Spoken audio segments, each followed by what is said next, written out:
la voz de la maestra, esa es la primera idea que quiero dejarles, es, digamos, lo que en este tiempo de educación a distancia nos permite conectar con el niño y conectar con la familia. Y nosotros decimos, no es posible hacer educación si no hay conexión, ¿no? Sin conexión, yo no puedo hacer el trabajo educativo. Entonces, en este tiempo de educación inicial a distancia, como no estamos físicamente, nuestra conexión es a través de la voz.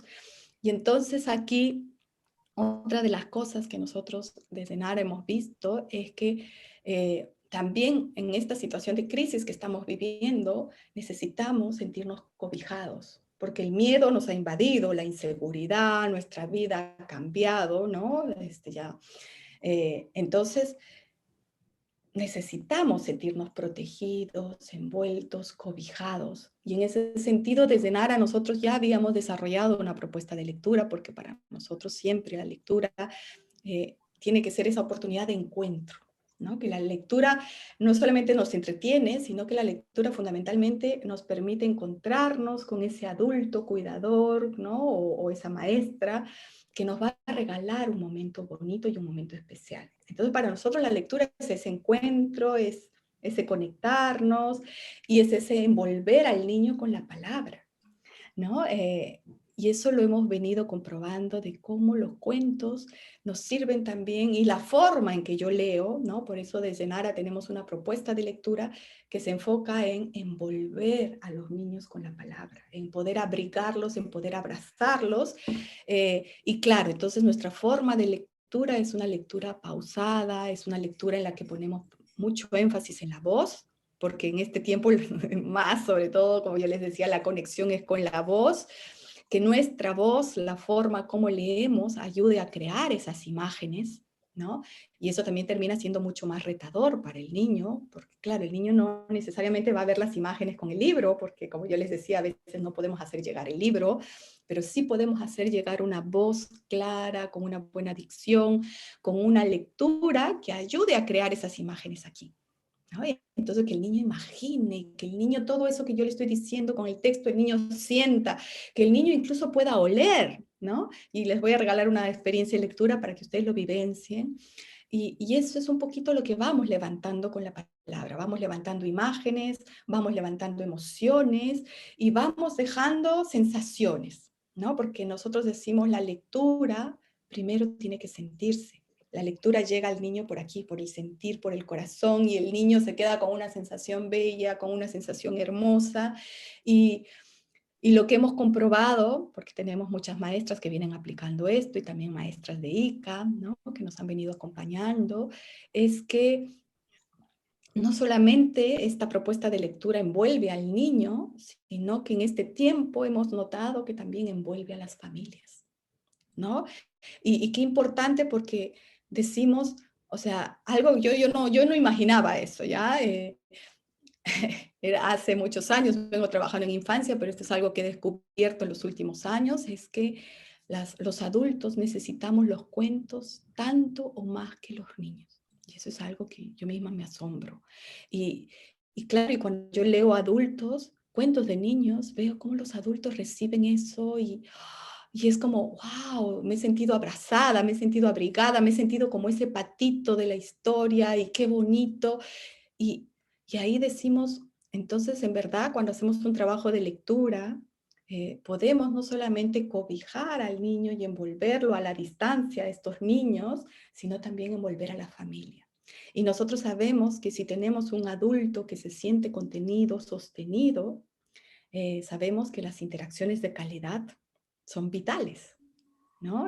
Para el desarrollo infantil, para el aprendizaje. Entonces, miren cómo con algo tan simple, tan sencillo, vamos nosotros generando una envoltura, haciendo que ese adulto cuidador de pronto sienta, me siento mejor, me siento con mayor disponibilidad y puedo ahora estar más disponible para mi hijo, porque es verdad que las familias también afrontan una situación de estrés muy grande, ¿no? Han tenido pérdidas de seres queridos, han perdido empleos, han perdido ingresos. Entonces, estamos viviendo una situación de crisis muy, muy grande y no podemos pretender que todo siga igual. ¿no? Que simplemente ahorita hacemos educación a distancia y hacemos lo mismo, pero a través, digamos, de otros medios. No, estamos viviendo una situación de crisis y la educación tiene que responder a esa situación que vivimos. Entonces, en esta situación de crisis, los cuentos son una excelente estrategia para conectar a los niños con ese momento, ¿no? De cobijo, de sostenerlos, de conectarlos con el lenguaje, porque digamos, algo que se va desdibujando cuando vivimos también situaciones de estrés, ¿no? De crisis, se ve afectado el lenguaje. Y eso lo he escuchado, hay muchas maestras que me dicen que notan que el lenguaje de los niños empieza a haber retrasos, ¿no? Porque el lenguaje es una de las áreas donde se ve mucho, digamos, se ve bastante perjudicado con estas situaciones de crisis. Niños que dejan de hablar, niños que ya perdieron todo esto de lo social, que se ha reducido, ¿no? Y el lenguaje empieza a retrasarse. Entonces también la lectura sirve para ayudar a los niños a conectarlos con el lenguaje y con un lenguaje hermoso, ¿no? Porque los cuentos nos regalan eh, lenguaje bello, pero también, ¿por qué es importante los cuentos en este tiempo de crisis? Porque los cuentos también, además de regalarnos un lenguaje bello, nos recuerdan que los finales son felices, ¿no? Entonces, eso es muy especial para el niño, ¿no? Entonces, en este tiempo es importante elegir buenas historias, historias que hablen el lenguaje de los niños, porque los cuentos hablan el lenguaje de los niños de manera indirecta.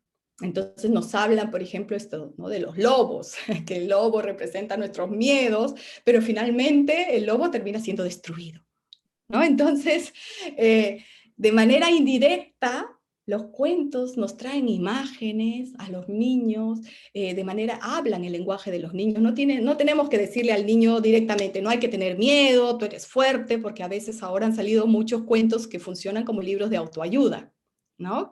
Que entran a hablarle al niño un lenguaje directo y le decimos, sé valiente, porque yo soy valiente y soy fuerte y me encanta y siempre soy valiente y es todo el discurso del debe ser. Pero son cuentos que hablan desde un lenguaje del adulto, ¿no? Pero los buenos cuentos hablan con imágenes. No le dicen al niño directamente hay que ser fuerte, hay que ser valiente. Por ejemplo, Los Tres Cabritillos, que es un cuento que lo hemos leído mucho con las maestras el año pasado. Es un cuento que cuenta de que hay un ogro, que hay tres cabritillos que tienen que atravesar, y va contando cómo cada uno va encontrando sus estrategias para poder cruzar eso, y al final hay uno que se llena de valor y lo ataca al ogro y lo destruye, ¿no? Y entonces ese cuento no le dice al niño, no tengas miedo, sé valiente, enfrenta tus temores, no le dice directamente, pero le trae imágenes. Le regala, y eso hace los cuentos, le regala imágenes e indirectamente le va diciendo al niño que no hay que tener miedo, pero indirectamente. Y entonces, en este tiempo, digamos, de crisis, los cuentos también van a sanar, los cuentos van a traer imágenes bellas, pero hay que elegir buenos cuentos, ¿no? Y hay que dejar que el cuento haga su trabajo solo. Eso es lo otro que decimos en Nara, ¿no? Un buen cuento no necesita explicación, pero sí necesita que haya una lectura repetitiva, ¿no? Para que el niño pueda interiorizar. Entonces, nosotros decimos, el cuento no es para entretener, ¿no? No es que yo un día leo un cuento, mañana voy a leer otro cuento y así voy cambiando y estamos como maestras desesperadas, ¿dónde hay más cuentos? ¿Dónde hay más cuentos? Y tratando de llenar al niño de cuentos. No. Aquí la idea es hacer una buena selección de cuentos, ¿no? Y empezar con un libro, prepararme como maestra primero para leer bien, para regalar una bonita lectura, ¿no? Grabarme para escucharme, porque a veces como maestras no nos escuchamos.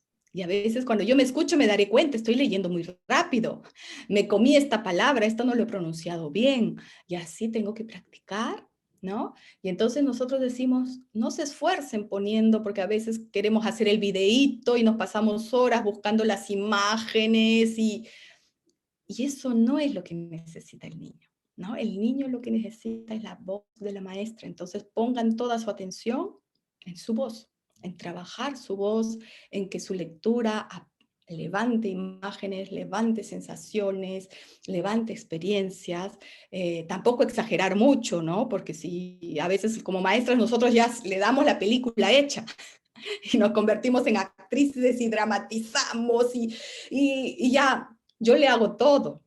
Entonces ahí tampoco no le dejo al niño posibilidad de que él construya, ¿no? Entonces, de Nara siempre decimos, los cuentos no se consumen, no es un bien para consumir uno tras otro, ¿no?